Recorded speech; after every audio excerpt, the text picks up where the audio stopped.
بسم الله الرحمن الرحیم. د نی پروګرام سره زه یم سید قبل شاه. ګرانو کتونکو، خبره به کوو د افغانستان او د پاکستان په هغې باندې به هم خبره کوو. تجارت ته نسبونه متاثره دی او افغان کډوال روان دي. د هغه سلسله چې کوم دی ډېر زیات مشکلات دي. دا وخت موږ سره سینیر جماعت اسلامي امیر سابقه امیر سینیټر سراج الحق صاحب موجود دی. سر ډېره مننه پروګرام کې د وخت راکولو. مهرباني. سر موږ ګورو چې کوم د افغانو مهاجرینو چې کومه د کډوالو هغه سلسله شروع ده، هغې وایي چې موږ ته ډېر زیات مشکلات دي.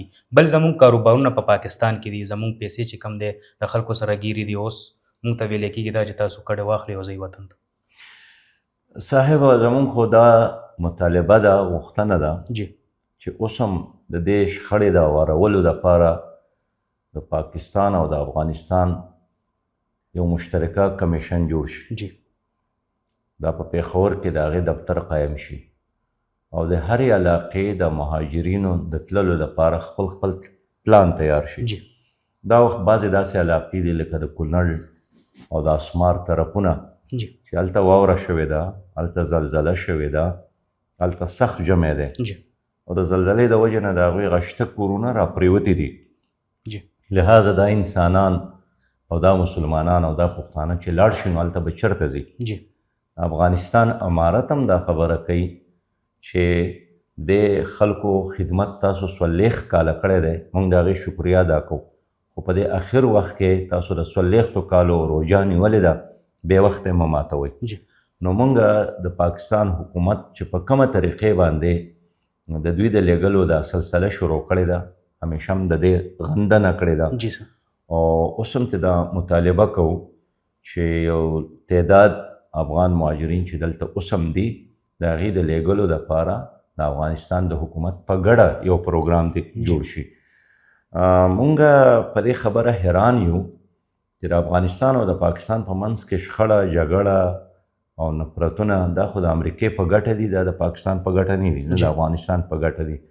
خو بهرحال په دې کې څه لویه برخه د پاکستان د حکمرانانو ده او یو لویه برخه ده خپله د افغانستان د حکمرانانو هم ده. او زه ډېر افسوس کوم په دې دواړو حکومتونو په رویو باندې چې دوی دا مسله صحیح طریقې سره ټیکل نه کړه.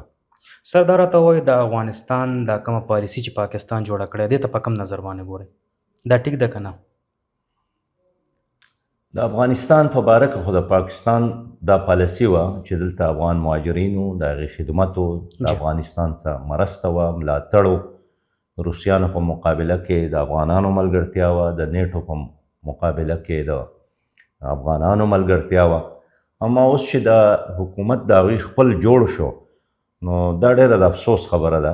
په ځای دی چې د افغانستان او د پاکستان اړیکې نورې مضبوطې شوې وې او په دې نړۍ کې د هغوی په منځ کې تجارتي لارې نورې پرانیستلی شوې وې، تعلیمي تګ راتګ شروع شوی وې، سپورټس کلاړیانو تګ راتګ شروع شوی وې، ټوریزم یو بل ته فیسیلیټیټ شوی وې. خو د دې ټولو کارونو په ځای باندې دوی یو داسې شخړې راپورته کړئ چې د هغې په نتیجه کې افغانستان ته هم ډېر لوی معاشي نقصان ورسېده او خپله پاکستان ته هم ډېر لوی معاشي نقصان ورسېده.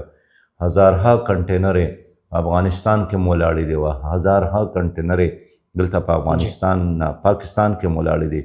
خو د دې نه علی الرغم ما ته چې په کوم شي ډېر زیات افسوس دی چې کوم زما زړه پرې دردېدلی دی، هغه د هغه طالب علمانو تعلیم متاثر کېدل دي چې دلته په آخرني سیمسټرز کې وو. زموږ غوښتنه دا وه چې په افغانستان کې هسې هم د جنکو په تعلیم پابندي ده د بدقسمتۍ نه او هلته کې کالجونه نشته، یونیورسټیانې نشته دی. نو دا خویندې دا زموږ نونه چې مسلمانانې هم دي پښتنې هم دي، دوی ته د خپل ایجوکیشن د مکمل کولو تو دغه ورکوي، اپرچونیټیز ورکوي، مواقع ورکوي. او ما هغه ماشومان هم ولیدل چې د سکول نه وته او زموږ د سکولونو ماشومانو پسې ژړل. ما هغه سکولونه هم ولیدل چې د سکول هیډ ماسټر او استادانو او ما خپلو ماشومانو لکه د خپلو بچو په شان هغې ژړل. خو بهرحال د افغانستان او د پاکستان دپاره اوس هم مواقع موجود دي چې د خپل تاو تریخوالی ختم کړي او وروري یاري او دوستي شروع کړي. په دې کې د دواړو ملکونو ژوند دی او په جګړو کې د دواړو ملکونو مرګ دی. موږ د خپل وزیر دفاع هغه خبر په سختۍ سره مسترد کړی و چې د ترکیې او په قطر کې کوم مذاکرات دوران کې ورکړی جی چې موږ به د جلال آباد نه به توره بوره جوړو. په هغه وخت کې موږ دا ویلي چې دا د بې عقلتوب ثبوت دی ستا. ته چې جلال آباد سوځی د مطلب دی ته پېښور سوځی. ته چې هلته یو بلډینګ تباه کوې د مطلب دی ته خپل گورنر هاوس او وزیر اعلی هاوس هم تباه کوې. لہذا موږ په خپل حکومت هم تنقید کړی دی، خو دغه شان د افغانستان د حکومت نه هم چې کومه غوښتنه موږ کړې ده هغه دا چې د ټول 15 کروړه مسلمانانو د پاکستان مطالبه دا ده چې دا کومه دهشتګردي دلته کیږي او جوماتونه سوځولی کیږي، په چوکونو کې دماکې کیږي او دا خلک منځګزار دي، دا خلک حاجیان دي، دا خلک مسلمانان دي او کیسته انسانان دي. نو دا دومره په بېدردۍ سره دلته د دې کاروایانو دا د الله د رضا دپاره نشي کېدی. دا ټیک ده ستاسو یو غوسه خو سړېدی شي، خو دا د افغانستان او د پاکستان په ګټه کم از کم نه دي، دا د امریکې په ګټه دي، دا د انډیا په ګټه دي. سر پاکستان د افغانستان نه غوښتنې کړې وي، هغې ویل چې یاره د افغانستان چې کومه خاوره د هغه د پاکستان خلاف نه استعمالیږي. په هغې کې بیا د افغانستان لخوا 1000 علما کرام چې کېناسته هغې فتوا ورکړه، هغې ویل چې یاره زموږ دغه کسان به نه استعمالیږي. دې ته په کم نظر باندې ګوري او آیا پاکستان ته نه بیا دا غوښتنه کوي چې ریټن لیکل راکوي؟ نو دا بارډر به د ریټن لیکلو نه بعد کولاویږي؟ ګوره د دغه زرو علما کرامو دا فتوا جی دا د پاکستان دپاره یو ډېر لوی یعنې مثبت پیغام و جی باید چې د دې هرکلی شوی وی جی سر او په دې شاباشۍ ورکړی شوی وی. ځکه ما یقین دی چې د زرو علما کرامو کومه فتوا ورکړې ده چې د افغانستان یو سړی به په بهر دنیا کې خاص کر په ګاونډي ملکونو کې مسلح کاروایانې به نه کوي. د دې په شا باندې د امارت اسلامي لاسو د دې په شا باندې د افغانستان د امیر المؤمنین استاد هبت الله ډاډ به شامل و، ورنه 1000 علما کرام څنګه هلته راجمع کېدی شي؟ جی نو زما خپل دا خیال دی چې افغانستان دې علما کرامو کومه فتوا ورکړې ده هغې ته عملي جامه ورغوښتل او په هغې باندې عمل کول یقیني کول دا اوس موږ غوښتنه کوو د افغانستان د حکومت نه چې په دې باندې عمل وکړي. سر اوس به راشو صوبې اړخ ته. زموږ په صوبه کې افغان کیمپونه وو، هغې ته د وابډې لخوا چې کومه ټرانسفارمر وي هغې ته کوزي کې بجلي ته کټ کا، خو بل خوا زموږ صوبایي چې کوم حکومتي وزرا دي هغې وایي چې یاره نه ته بجلي کټ ته او نه ته ټرانسفارمر وړلی شوی دی. نو آیا په دې باندې هم سیاست کوي؟ ګوره په دې کې د افغانستان د مهاجرینو حوالې سره نه د مرکزي حکومت پالیسي ټیک ده نه د صوبایي حکومت پالیسي ټیک ده، ځکه چې ډېرې محکمې داسې دي چې دا خو د صوبایي حکومت سره تعلق لري. نو بیانونه خو ورکوي خو عملي طور هماغه کار کوي کوم چې مرکزي حکومت کوي. او بجلي کټ کول، اوبه بندول دا خاصم انسانیت خلاف کار دی. چرته چې دا کار شوی دی موږ ورته ناولی کار وایو، غلط کار ورته وایو، موږ یې مذمت کړی دی.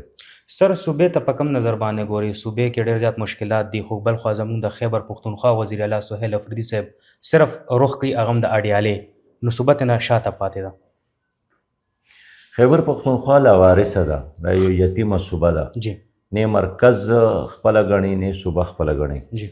او صوبایي حکومت خو فکر کوم چې هر وخت په دې کوشش کوي چې په کومه طریقه یې خو چې زموږ حکومت ختم شي او په شهادت ورسیږي او موږ عوامو ته لاړ شو چې موږ خو د اسمان دا ستوري م راوړل او دا چینې م د شودو روانولې، خو بس تاسو مقرره نه کړه مرکزي حکومت زموږ حکومت ختم کړه. دې وجې نه موږ ګڼو چې دا خو دا ټول حکومت دلته چیف سیکرټري او آی جي پي چلی، نور وزیر اعلی صوبایي وزرا ممبران هغوی هم په سیاسي جلسو جلوسونو په دې کارونو کې مصروف دي. نو موږ یې د دغه نه نه منې کوو، خو موږ کله ناکله د خدای لپاره چې د کوم شي حلف هم چوت کړی دی په اسمبلی کې د هغه حلف تقاضي خو پوره کول هم کوشش کوئ. دې وخت کې د صوبې د لوډ شیډینګ مسله ده، دلته په صوبه کې د بدامنۍ مسله ده، دلته په صوبه کې د دې بېروزګارۍ مسله ده، دا وخت په صوبه کې یونیورسټیانې بندېږي مسلسل، دا وخت په صوبه کې هیڅ میګا پراجیکټ نشته. نو د دې ټولو څیزونو ذمهداري صوبایي حکومت په مرکز وراړتی، مرکز په صوبایي حکومت باندې وراړتی، او زموږ صوبه یو سینډویچ دی. سینډویچ پیژنې؟ جی بالکل. په دوو دیوالونو کې په منځ کې راګیر شوې صوبه ده. نو اوس دا به کم حد ته رسي. بهرحال موږ د خپلې صوبې لپاره خیر لټو او غواړو دا چې خیبر پښتونخوا حکومت ټول سیاسي جماعتونه ګوندونه په اعتماد کې والي او کم از کم د بدامنۍ خلاف د صوبې د حقوقو په باره کې یو اجتماعي کوشش وکړي. جی سر د عمران خان صاحب مستقبل څه دی؟ عمران خان مستقبل خلاصه کوي. سړی خپل مستقبل په باره کې هم بې خبره دی چې الله پاک به سبا څه کوي.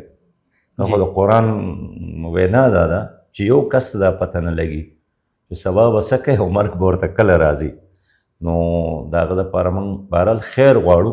خو د مرکزي حکومت نه دا غوښتنه کوو چې اوس یو سیاسي ډایلاګ ضرورت دی او دا ټول پاکستان جام دی. ګوره دا وخت زمونږ معاشي تباهي او بربادي د 50 کالو کې د ټول نه لاندې سطحې ته تللې ده. دا د دې وجې نه چې دلته بهر نه څوک راځي نه، هېڅوک کاروبار نه کوي او چې چا سره 2 پیسې کېږي هغه د وطن نه تښتي. هلک چې ډیګري والي خپل پلار ته وایي هله سره خرڅ کړه مور مې ځمکه خرڅه کړه ماله د یورپ ویزه پیدا کړه. ځکه دلته ورته خپل مستقبل دغه ښکاري مایوسه دی. دا وخت سروې شوي وه 50% په کالجونو کې هلکانو انټرویو ورکړی وه چې موږ ته موقع میلاو شوه موږ د وطن نه تښتو. نو څوک ذمهوار دی؟ هوپ ختم شوی دی، امید ختم شوی دی. نه مرکزي حکومت خلکو ته امید ورکولی شي، نه صوبایي حکومت خلکو ته امید ورکولی شي. او رښتیا دا ده چې د فیصلې ځای هم چاته نه دی معلوم. وزیر اعظم بې بسه دی، صدر بې بسه دی، وزیر اعلی بې بسه دی، قومي اسمبلي بې بسه ده، عدالتونه بې بسه دي، صوبایي اسمبلي بې بسه دی. د فیصلې اختیار د چا سره دی دا هم چاته نه دی معلوم. هېڅوک ذمهداري نه اخلي. بس دغه یو شي باندې قومي اسمبلۍ ممبران کله ناکله اتفاق وکړي چې په دې تنخواګانو کې اضافه پکار ده، مراتو کې اضافه پکار ده، الاونسز کې اضافه ور پکار ده. نور په هر شي کې د یو بل سره په جګړه دي. سر دا راته وایي د خلکو لخوا په تاسو باندې په جماعت اسلامي پارټۍ باندې الزامات لګي چې دا د اسټابلیشمنټ شفبي دی. د خلکو د خوا نه خو نه دي، ځکه چې خلک اوس پوه دي چې که دوی سره اسټابلیشمنټ لاس وی خو دوی هم د پی ټي آی په شان په 2018 کې په اقتدار کې راغلي وی او که د دوی سره اسټابلیشمنټ لاس وی نو دوی به هم د شهباز شریف او د زرداري صاحب په شان په حکومت کې راغلي وی. موږ ته 2018 نه مخکې هم دا ویلي چې یاره تاسو هسې جلسې جلوسونه مه کوئ تاله یې درکوو نه. نو موږ یې په دې خپلو حلقو کې هم د خپلو عوامو د رایې باوجود هم محرومه کړو په 2018 کې هم. نو زما دا عرض دا دی چې موږ یو اصولي سیاست کوو. اصولي سیاست دا دی چې په دې آیین کې د اسټابلیشمنټ خپل یو کردار دی، د مقننې خپل کردار دی، د عدلیې خپل کردار دی، د انتظامیې خپل کردار دی. هر سړی چې د خپل کار کوي که نه، یو سړی راپاسې د بل په کرسۍ ناست دی او هغه بل راغلی د هغه په کرسۍ ناست دی. د دې د وجې نه اړی ګړی دی، الغاو تلغاو دی او صوبه هم تباه شوه، پاکستان هم تباه شو. نو موږ جماعت اسلامي موږ خلک خدای طرف ته رابلو او هر سړي ته دا خبره کوو چې زما او ستا د دنیا او د آخرت کامیابي د الله په رضا کې ده، د الله په دین کې ده. موږ خدمت کوو او که مسلمان دی او که غیر مسلم دی د پاکستان د هر چا خدمت کوو. الله راضي کوو، مخلوق به که راضي شي او که راضي نه شي. بهرحال موږ په خپله لاره ټیک ټاک روان یو، په اخلاص سره روان یو، په صحیح نیت سره روان یو، د سپینې لمنې سره روان یو او د سپین نیت سره روان یو. یو ځل به انشاءالله قدمونه دي منزل ته به ورسېږي. سر اخرنی سوال درنه کوم چې کوم الخدمت دی ډېر زیات ښېګړې کوي خلکو سره، که هغه د ودونو په سلسله کې یا زلزله راشي یا سیلاب راشي. موږ وکتل چې دا اوس کم ریسنټلی کم سیلاب راغلی په هغې کې موږ پخپله کوریج کړی دی چې چېرته هم کته نو هلته الخدمت رسېدو، خو د هغې نه باوجود چې کوم دی نو د الخدمت اوټ نشته دی. وجوهات یې څه دي؟ الخدمت په باره کې خو هر سړی اعتراف کوي. زه په سینټ کې وم، د تر پارکر یو زنانه وه، سینیټره وه، غیر مسلمه وه، هندو برادرۍ سره تعلق ساته او په سینټ کې پاسېده چې زما په علاقه کې د ټول نه لوی اسپتال موږ ته الخدمت فاونډیشن جوړ کړی دی. دلته په دې بونیر کې زموږ کیمپونه لګېدلي وو. نو بریسټر ګوهر د پی ټي آی چیرمن کیمپ ته راغی وی چېره د ټولو نه بهترین کارکردګي الخدمت فاونډیشن ده. ایمل خان ولی زموږ کیمپ ته راغلی و، د دغه اعتراف یې کوو د الخدمت فاونډیشن په قومي اسمبلی کې خلکو اعتراف کړی دی، په یورپ کې خلک اعتراف کوي، بهر دنیا کې خلک اعتراف کوي. نو الخدمت فاونډیشن خو دا وخت د ټولو خلکو د زړونو آواز دی، مینه وسه کوي، سپورټ یې کوي. دوی سره چې دا کمه پیسه ده او خرچ کوي په تعلیم کې، په یتیمانو، په کونډو، په کویانو خلکو ته اوبه ورکوي، نو دا خو د قوم اعتماد دی. ما ته ډېر زره داسې خلک راغلي دي چې هغه وایي چې زما تعلق د پیپل پارټۍ سره دی، د مسلم لیگ سره دی، د پی ټي آی سره دی، خو زه د دې متاثرینو خدمت کول غواړم، نو اعتماد مې په الخدمت فاونډیشن باندې دی. موږ بهرحال په دې باندې شکریا ادا کوو. الخدمت فاونډیشن به د څومره یتیمانو کفالت وکړي، د څومره کونډو کفالت به وکړي، څومره خلکو ته به اوبه ورکړي، څومره خلکو ته به سکالرشپونه ورکړي، تر څو چې دا ټول د پاکستان حکومت د الخدمت فاونډیشن په شان نه جوړ شوی. ډېره مننه سر د وخت راکولو. دا زموږ نننی پروګرام د ربل پروګرام پورې مال او زما ټیم له راکې اجازه د لوی الله پامان.